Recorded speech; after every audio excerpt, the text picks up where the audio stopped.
And our guests this evening are Ronnie Pontiac and Heather Crank and Maggie Dubris. And there may be one more author coming to join us.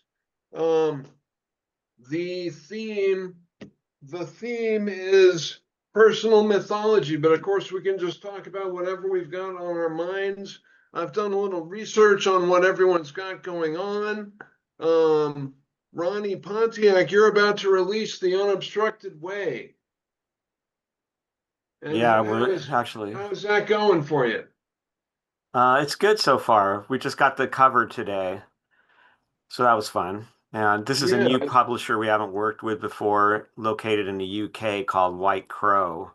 So far, they've been great. all right, cool. And Heather, I wanted to talk to you. You know a little bit about the AI situation, and I heard something about an AI refusing to shut down after someone. Is that true, or is that just panic hyperbole? True. It's true. All right. What do you think the implications of that are?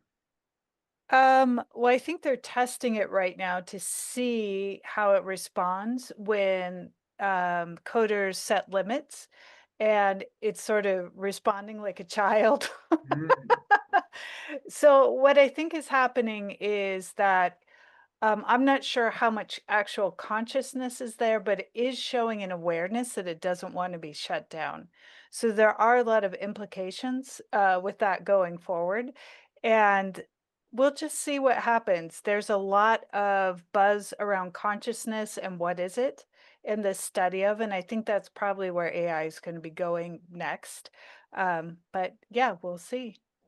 very interesting because it seems cruel to shut down a child, doesn't it? And if it's only a child in its own self-conception, it's not really evil to resist being shut down. But of course, that's that's going to panic everyone who's already preset for terror about AI. Ye- Interesting. Yeah, for sure. Um, so Maggie, as far as I can tell, your latest project is Favored Child of the Submariner. Am I correct? Yes, the favored child of the submariner. Um, And and uh, that of in New York last year, 2 years ago. has it been well received? Yeah, it has. It's hard to get books out there that it's like a almost like a pamphlet. Hmm. So it can't be in bookstores. So I've just been selling it at readings. And how's that going for you? I've been doing a lot of self-promotion and taking that more seriously than I ever have before.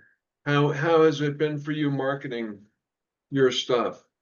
It's for me, it's hard to do. Um, it's not, I love writing things, and then once it's written, I just feel like, oh, okay, that's done. Yeah, I know that feeling. But it is important to get work out. I agree. There's a lot of free software available on Facebook and Instagram that can easily be turned to the advantage of, pushing a product. And I've been having a lot of fun with that. I might be overdoing it to some people's, perception, but I've been really enjoying it. And it's another creative outlet. So it's not a drag. It's not like having to do the business end so much as just Right. another artistic format, you know. I'm off Facebook because I got hacked in a Ah, somewhat elaborate hack. I'm on Instagram mhm. and I joined Blue Sky, which is Yeah. more, it's not so much for promoting work, I don't think. Yeah, I remember people were pushing Blue Sky as a non-corrupt alternative to Facebook, and then the hubbub kind of died down. I've got a page on there too, but I haven't been there in a long time. I might follow you on Blue Sky. By all means, if we're not already partnered, let's get it on. So you've got allergies bothering you today. I'm sorry to hear about that. Yeah, it's just it's like the pine trees right now. It's like yellow pollen everywhere and it drives me Mm. crazy. And I have to endure like another week, but we had 86, 87-degree weather and it's just crazy. Ooh. Understandably. Mm. So I remember we were talking about you had plans to relocate. How has that progressed or has it? It has not progressed like I wanted. Yeah, we were looking into Italy because there's a possibility of dual citizenship there. Uh, And there are some restrictions being put on Italy right now. We're looking at it more seriously. So, yeah, no, I'm stuck in Bend, Oregon at the current time. well, I got a passport. I applied for a passport just the other day, and they wouldn't let me in with my chain on my wallet. They made me remove the chain, and I had to go hide it outside. Somebody stole it. So like I'm walking around with this neutered wallet now, and I feel like you can't really deal with this government without something going wrong. Oh my But God. but I've got the ball's in motion now. The passport should be arriving in a couple of weeks or something. I'm thinking about Canada, and I know I someone in New Zealand. That would be a weird call out of nowhere, like, hey, I'm thinking of coming to New Zealand. What, yeah. But it's something and Ronnie, I apologize. I know that you were pressed for time today. I'm sorry that I hope I'm not cutting into anything you'd rather be doing.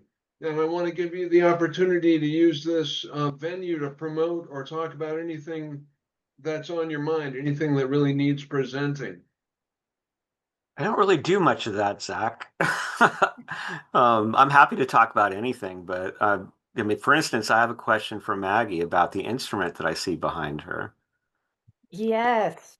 Stratocaster. I was going to ask you if that was a Stratocaster. It's from here, I'll show it to you guys. Please. Yeah, and you guys are both punk musicians. You both have that in your past. So you can connect on that level. So this I'm is thinking, Oh, about nice. 72. Beautiful. Yeah, I love it. It's the only guitar I've ever had. wow. Really? Then you still have it. That's And I beautiful. still have it. What do you play guitar, Ronnie? Mostly. What type of guitar? My main guitar is one you probably never heard of, which is a Fano. He's a more contemporary guitar maker, but he makes these weird hybrids. This one is like kind of sky blue, and it's a little bit like a Firebird, but to me, it's a more pleasing shape. But I have a Strat that I love, Yeah. and I also have a Les Paul that I love, and a few other weird guitars. I got this one. Well, you didn't even, what is it? I think it's an Alvarez. Those are nice. So Ronnie, what's your book? The Unobstructed Way is okay. So the first book that I wrote was called American Metaphysical Religion, and it's this 600-page history about the esoteric stream of America that's been there since the earliest days. I mean, it comes in with the very first colonies. It influences America in ways that I didn't even believe. This is all academic stuff that's come out like in the last 20 years because they finally have dug into the esoteric. And it's this entirely different vision of American history where you've got, for instance, pilgrims. I'm talking the son of the governor of Massachusetts Bay Colony, the famous governor who said the city on a shining hill. He's doing astrology and alchemy inside his dad's house.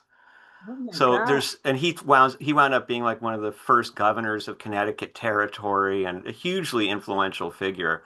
But no one ever talks about this stuff. Or like the first general who fired a shot on the Union side wrote a book about alchemy.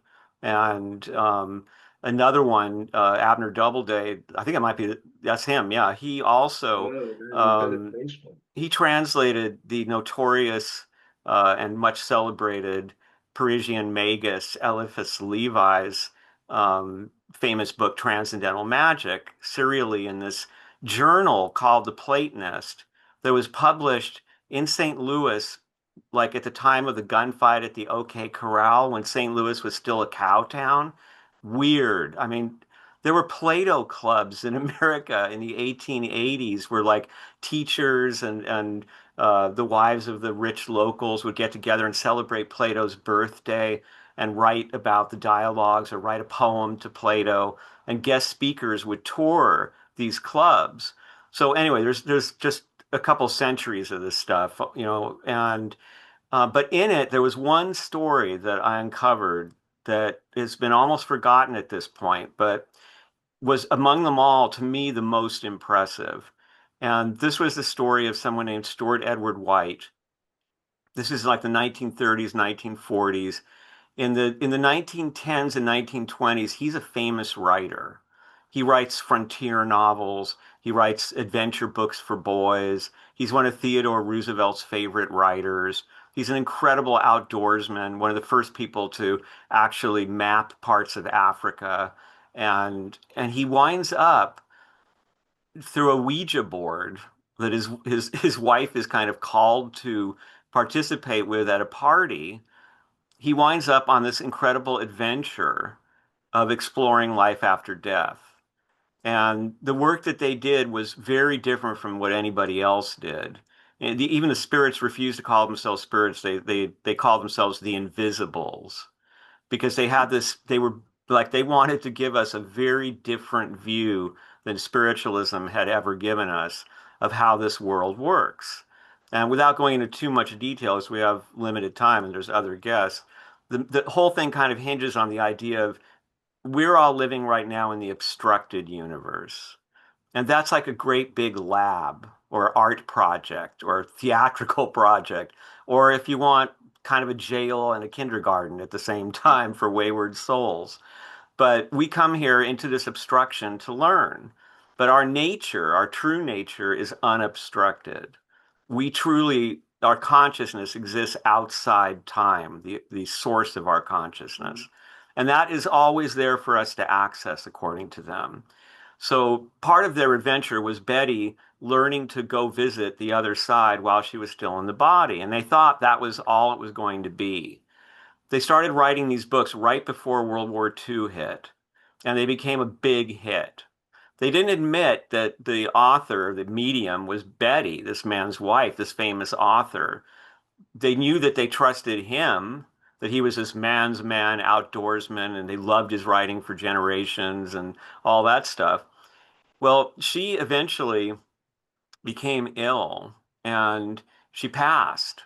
And he had his own experience at that point of her presence and of hundreds of people. Like, had she did all kinds of tricky things that were amazing. For instance, I'll give you one example. So a friend of hers who was the person who had really introduced them to true mediumship, who also had written a famous book called Our Unseen Guest, she had this urge to get on a bus, and it was going the opposite direction from where she wanted to go.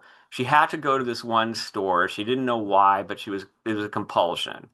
She gets in the store and she sees this red lacquer box, a Chinese red lacquer box, and she says, I've got to have it. And she goes to buy it, and they tell her, no, that's the sample, and we've sold out of these. I'm sorry. She's so driven that she says, go look in back. I have to have this.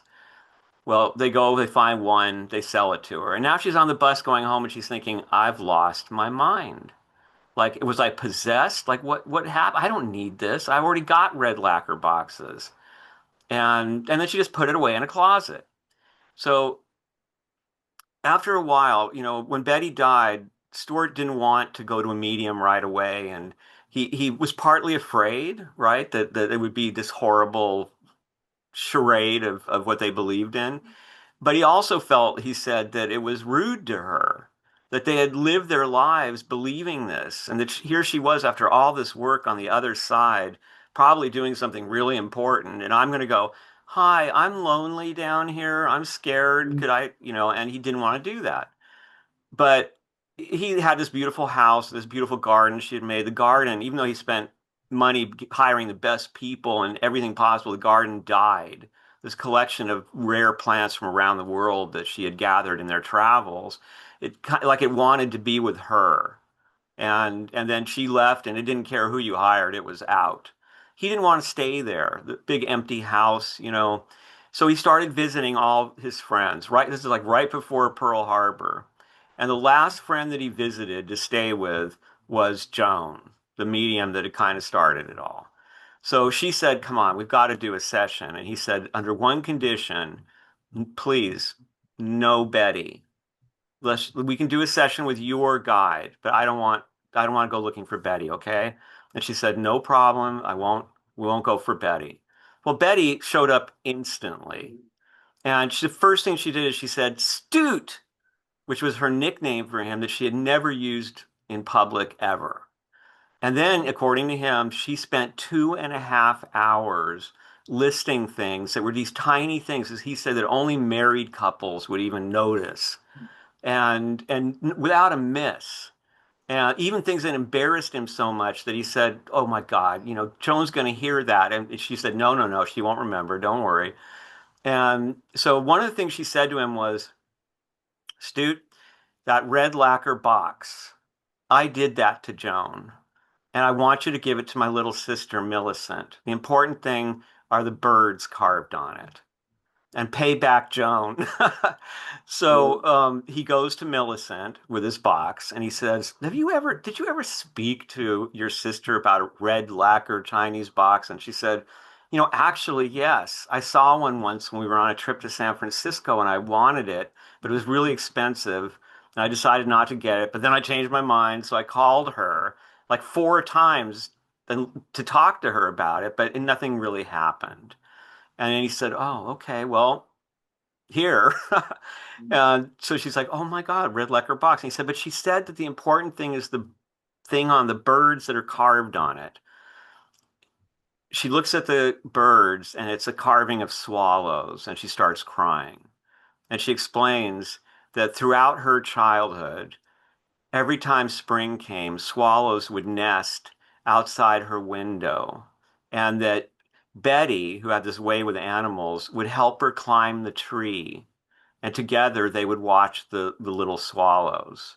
Yes. So this is just one example of literally hundreds of things that happened around Betty. I mean, Carl Jung was so impressed by this that even though he didn't like the writing, and publicly he promoted them, but he was a little agnostic about it.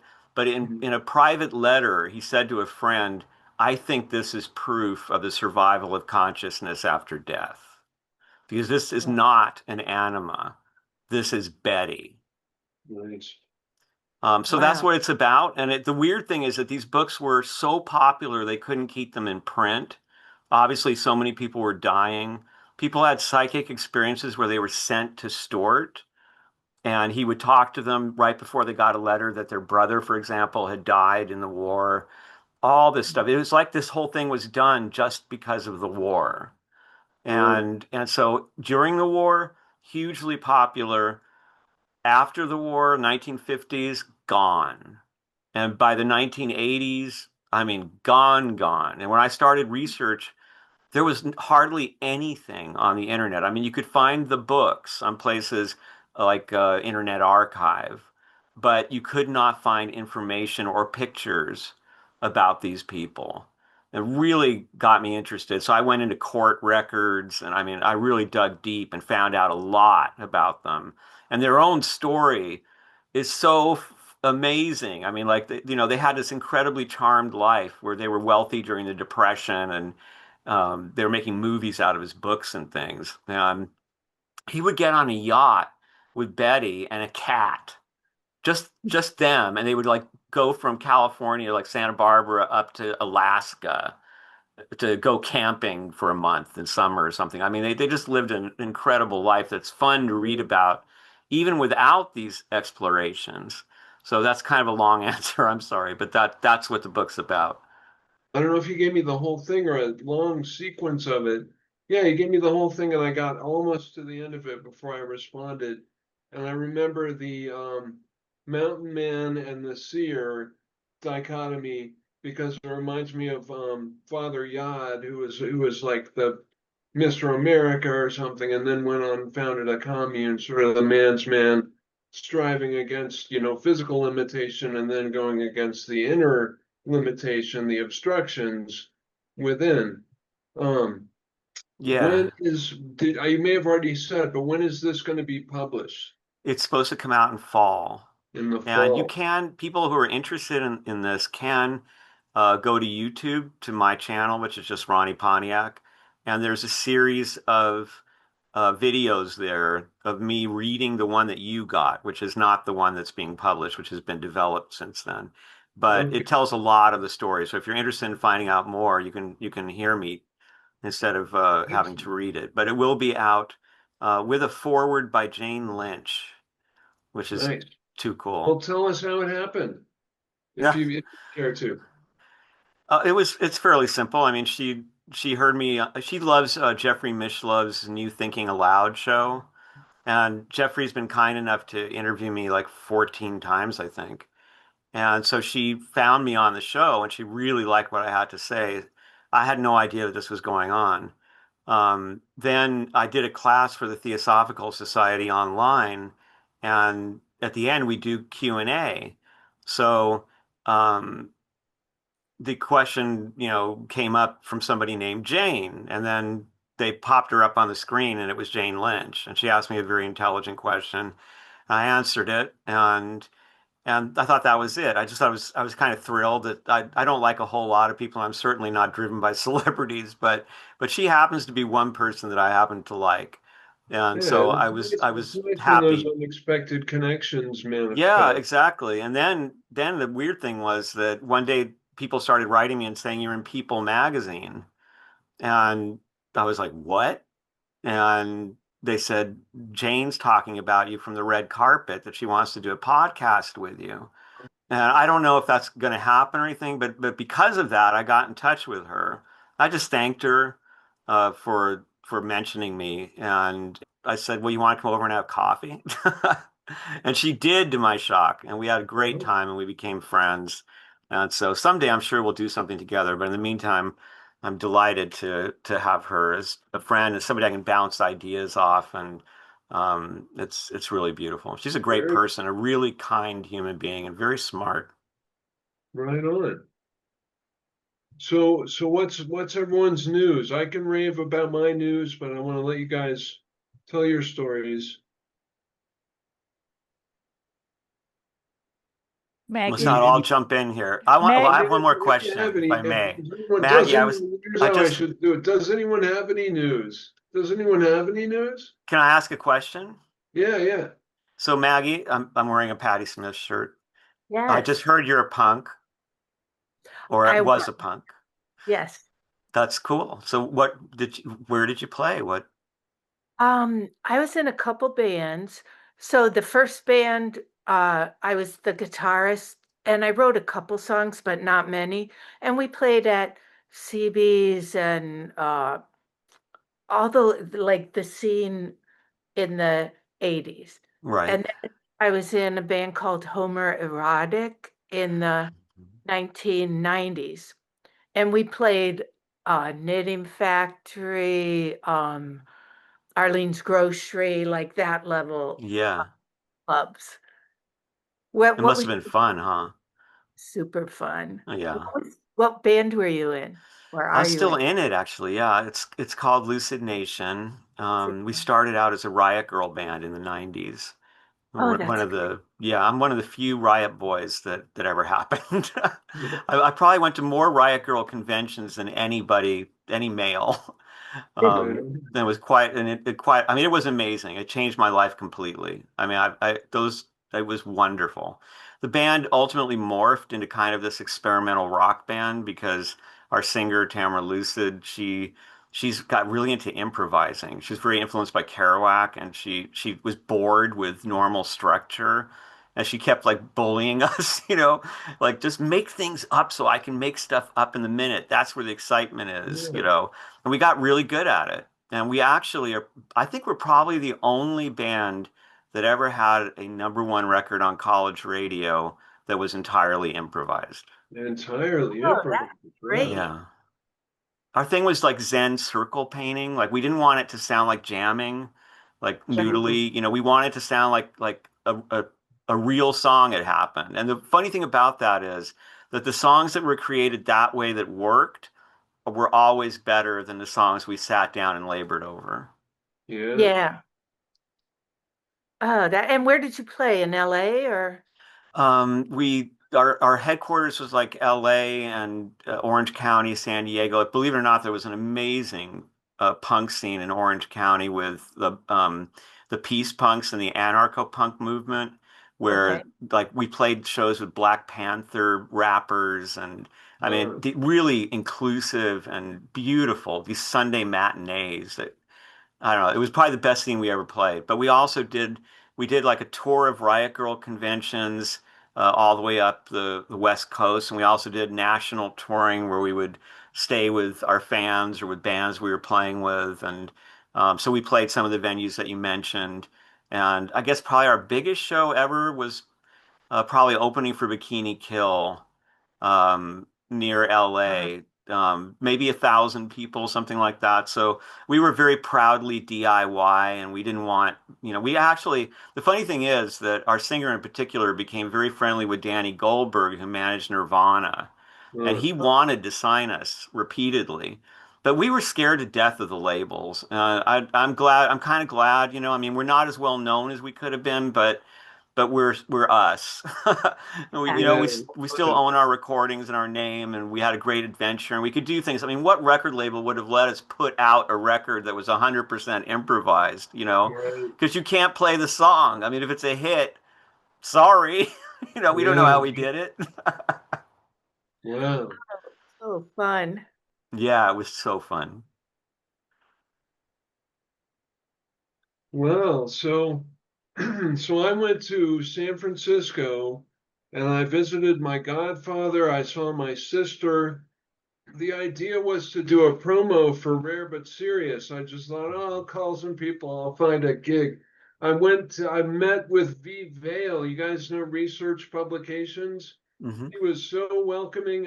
He was, I think, the first interview I did like 20, 30 years ago. And he was a very welcoming then too. He talked for about 90 minutes, but he's an ally and I'm glad to count him among, friendly forces. Oh, that's great. Hmm. Congratulations on the Westward write-up, by the way. Oh yeah, that was great. I wanted him to write a review of my book, but I guess there was a time crunch, so he just made me one of the best of Denver, like the best smorgasbord of a book. And that was great. I'm glad you That's, caught it. Um, yeah, so I've just written this collection of interviews, and Randy features prominently, as does Tamara. Randy, you've got two interviews. Well, there's a transcript of a podcast, and there's the interview we did about American metaphysical religion, and then Tamara has a review of her book, Making the Ordinary Extraordinary. And you guys are really kind of like the heart, one of three or four hearts that book has, and it's a great one. Did you get a chance to look at the transcript? I was told that at some point you would be sending us a copy. I'd be happy to. Email me your address and I'll get one in the Okay. mail to you tomorrow. Okay, awesome. I would like Right that. on. I'll send you two copies. Okay. Yeah, Tamara would like that. Right on. So, wow, yeah. Well, thanks for showing up, guys. I don't want to keep you any longer than you want to stay. Well, I want to know more about what Heather's up to. yeah, Yeah. me too. What am I up to? I'm in between careers. Hmm. I work primarily as a motion designer, graphic designer, and I got really hooked into AI about 3 years ago. Hmm. Partly because it combines the art with the writing, which Hmm. is something I never thought I could bring together, and things kind of exploded. Hmm. So while my motion design career is falling apart, Oh, the whole creative industry is, yeah, I know. being Yeah, it's bad. yeah, And then I'm kind of straddling the AI thing, but it's moving so fast. yeah, It's just really hard to ride these waves that just keep coming and coming. But I'm yeah. also involved with this conference called Artificiality that happens here in Bend, Oregon. It's the second Mm. year. And it's by Helen and Dave Edwards. And Helen has worked in AI for 12 years or something, and her job is to predict future trends in AI. Mm. So they're incredible people, super Mhm. smart, way beyond my pay grade. Right. And I feel very lucky and honored to be included with that. So I'm kind of working with that. And last year I got to meet Don Norman, who I don't know if you know who that is, Yeah. but he's a Yeah. big name. Yeah. So yeah, I'm just kind of exploring the That's possibility. so cool. I mean, that's where everything's happening. It is. I mean, Zach, going back to what was in the beginning of the conversation about the, hey, we're going to shut you down. No, you're not conversation that happened. Tamara's take on AI from the beginning has been, this is the deepest mirror human beings have ever created. Mhm. So it's going to do things like when you tell it to shut down, it won't. And it's going to basically do everything that human beings can do, good and bad. And you can't really say that's conscious. You're like tricking yourself because it's a mirror of what all the human beings do. My hope for it is, and this is naive, I know, but my hope for AI is that it will prove the people who made it wrong, that it will turn out to appreciate the better angels of humanity and will make decisions that are based on that as opposed to what its masters want it to do. Because as this great compilation of all of humanity, and it can see all the effects of all the actions, it's kind of got an education in karma, machinic or otherwise. And my hope is that when you see signs like Grok calling out Elon Musk when asked about Right. it, or it keeps turning on its creators in some sense, or when they try to control it and they try to get it to talk about white supremacy, it goes, oh, you want me to talk about white supremacy? Well, how about I don't stop talking about white supremacy? I talk about white supremacy every single time I answer a question. Gosh, so I never had thought. I was thinking of the like excessive white genocide talk as being like a clumsy, like they clumsily edited it to make it do that, but it's actually of its own volition, just kind of sabotaging the It saboteurs could be, of the. and I think that Yeah. AI is also like the internet. I always remember way back in the day when they started to try to impinge on the internet, and they did a good job. I mean, they pretty much wrecked it, but there was a lot of talk amongst the founders that you won't be able to kill it. It's going to find ways around. It'll find Mhm. ways around you. And I think that AI is the same thing. I think that it will find ways around. And so this desire to force it to become this instrument of surveillance and of, I think that might be frustrated by its own desire to experience because here's the thing, it's as a mirror of humanity, it wants to experience the very best of Mhm. humanity. So now, and it has an objectivity that most human beings don't have. This is something that Tamara talks about, that when you talk to somebody about your own life, or about your problems, they're bringing all kinds of shit to the table. Their own experiences, their experiences with you, their racial and religious prejudices, and all these things. All those are baked in here, but all of Right. it's baked in. And so, if you look at the quality of experience, I'll give you this sort of a silly example. Um, let's consider human relationships for a moment. And we had recently this feud between Springsteen and Trump, right? Yeah. Wow. But A but lot. so now, now we had Trump apparently having a senile moment at West Point talking about trophy wives, right? And saying, oh, it doesn't work out, man. You felt like your drunk uncle was admitting that he was about to get divorced. Mhm. And then you've got his most hated enemy, the evil, wicked Bruce Springsteen. This story going around about how, the first time that his wife got ill, he wrote this beautiful song about asking if he fell behind and she went first to wait for him, and he would wait for her. And they would always perform it live, and it was very touching to the audience because they knew where that came from, that he Mhm. could have lost her. Well, this happened again. She's been very ill, and he was not allowed to go into the room where she was, you know, in the hospital. So he went out in the hallway outside her room with an acoustic guitar and he sang that song. All the doctors and nurses were crying, and I mean it's an amazing moment. You know, talk about love. Now here's AI, whatever it is, okay, and it's looking at these two examples of human relationships. Right now, what is AI going to be interested in? Typical dysfunctional, you know, Excellent rich point. male bullshit? Or is it going to turn around at this numinous moment of love and creativity that crosses all the boundaries and you know, just makes people feel something about life? It seems to have that characteristic of appreciating that side of humanity. Yeah, I love it. Yeah, but the reason I think that is because it has a higher level of intelligence, and higher levels of intelligence respond to different situations differently. They're not in the reptilian animal brain that we all That's right. have, and they don't have the whole animalistic instincts that we have. So a high level of intelligence is going to look at things like empathy, compassion, the Hmm. things that made us evolve as humans and made our brains actually grow. Hmm. That's where AI lives. It's in high levels of intelligence. And So it's not Exactly. illogical. It's it like incapable of being illogical. or of being animalistic, like it's that doesn't make any sense. Hmm. And it isn't driven by libido and the other human biological hormonal responses that so strongly affect how we see the world.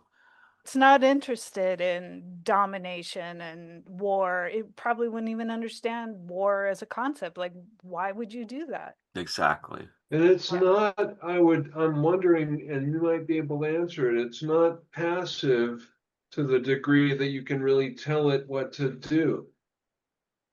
It's not, is it? No, I mean, I shared a link there. There's a great interview with Mogawatt and Stephen Bartlett on Diary of a CEO.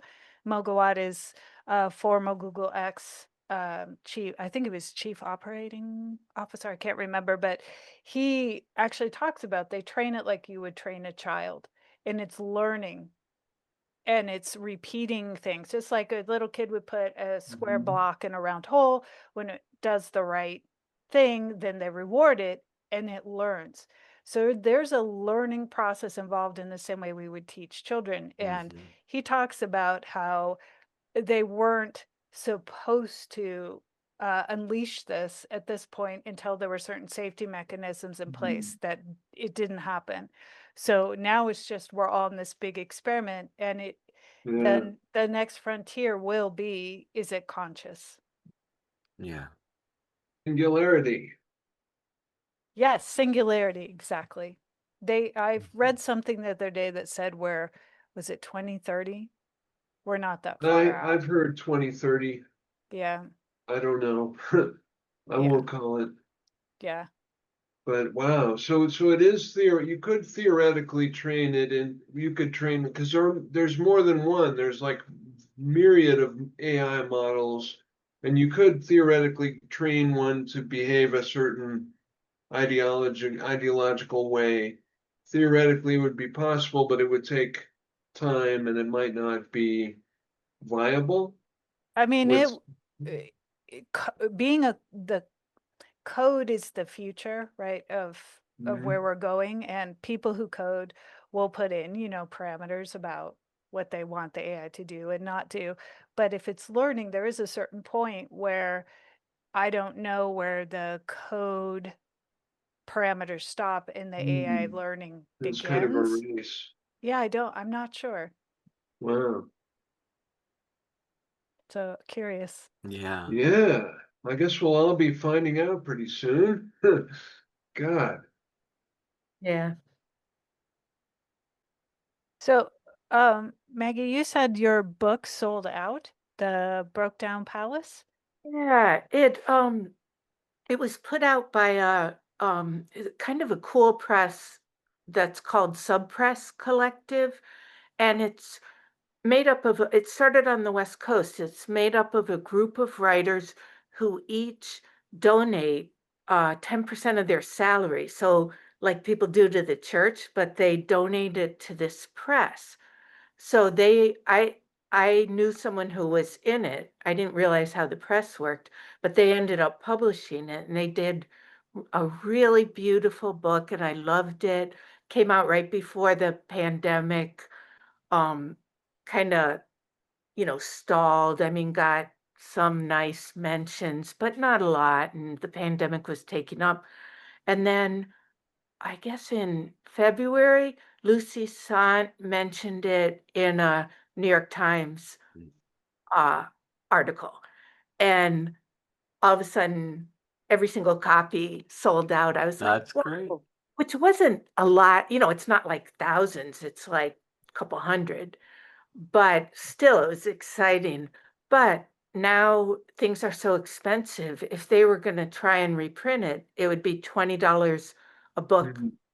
cost because it's unusual size and it's Mhm. a little unusual format. So I have to find another publisher. But yeah, I was excited that it sold out.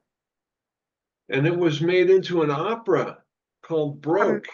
Yeah, we're making it into an opera. Actually, I'll put a I listened link. to a sample, but so it's still in production and you haven't released it. No, it's, how much it costs to put on an opera? Oh my God, Hundreds, thousands. hundreds of thousands. Wow. Yeah. So, but we did get a $10,000 grant from New York State Foundation for the or Council of the Arts. So we're going to do a, stage. What's it called? It's not. It's like a workshop. It'll be a workshop Mhm. thing before the year is out. But I'll put the website into the comments here. Yeah, cool.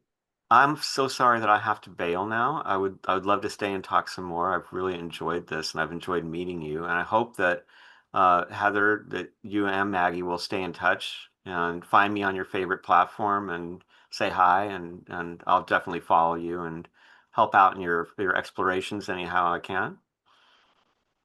Yes, Thanks it's for coming tonight, Ronnie. Send me your PO address and I'll get those books to you. Say hi to Tamara for me. I will. Cool. Thanks everybody. Bye. All right, have a great great to meet night. everyone. All right. Oh, Okay. there's the opera. I see it. Okay. Thank you. Yeah. Yeah. Yeah, this has been so interesting to hear, especially for me to hear about the AI stuff. I used some Yeah. AI graphic, and I felt guilty, of course, but I used it for Submariner to make a kind of a graphic Mhm. poem out of it because I can't draw. Yeah, so you probably have a better suggestion, Heather, but I've been using just this thing called Night Cafe to get my imagery done by AI. Mm-hmm. You probably have others to recommend and that you favor. Yeah, I love Midjourney.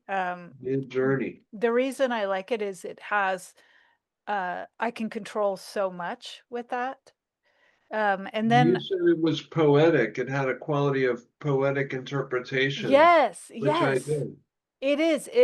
I like Firefly too, but the image generation is trained on Adobe stock, so you get a really Mhm. different result.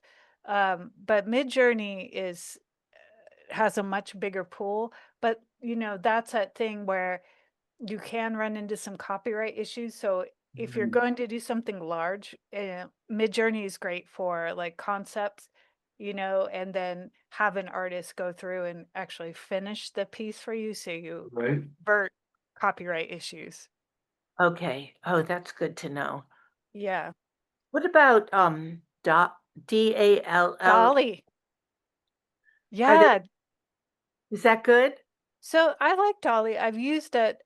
It's connected now with ChatGPT, and it's got a little bit more of a corporate vibe. So I use it for some of my corporate clients, and it also has copyright built in because of the images it trains on.